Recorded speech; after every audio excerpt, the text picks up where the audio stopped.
If there's one thing women will go to great lengths to point out, it's that they shouldn't be obligated to have sex just because they're married or in a long-term relationship. Now, of course, it needs to be said that no one should ever be forced or coerced into having sex under any circumstances. But the part of the discussion we never seem to have is that no one should be forced or coerced into not having sex and intimacy be part of their life either. In other words, if we're going to all agree that no one should have the ability to force sex onto another person, shouldn't we also agree that no one should have the ability to deny another person sex and intimacy either? If you're married or in a serious relationship and expect fidelity to that relationship, then shouldn't you also have a commitment to ensuring your partner's needs are met? Yet many don't. Let me put it this way. A monogamous relationship is analogous to that of a relationship between an employer and an employee. The expectation is the employee is going to give a commitment to show up to work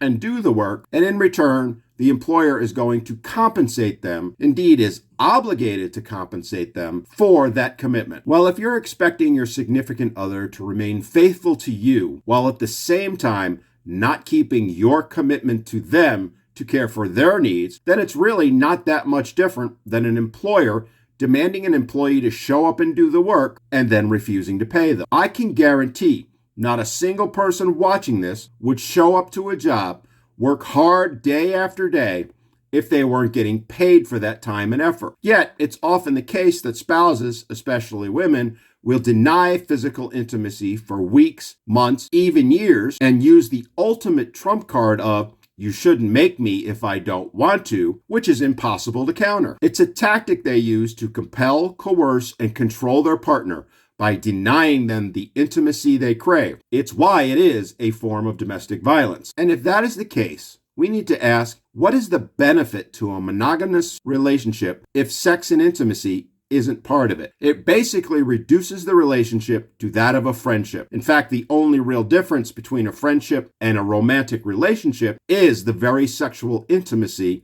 that's being denied. So if sex isn't a priority to you, that's fine. But stop believing you are in a relationship. The reality is, all you are looking for is a friendship. And if that's the case, you need to let that person go so they can find the relationship they crave, and do so without threats or trying to take them for everything in a divorce, which is exactly what most women do in these situations. It's a difficult conversation to have, but it's one we do need to have. We need to understand that denying a person sex and intimacy is every bit as bad as forcing it on them.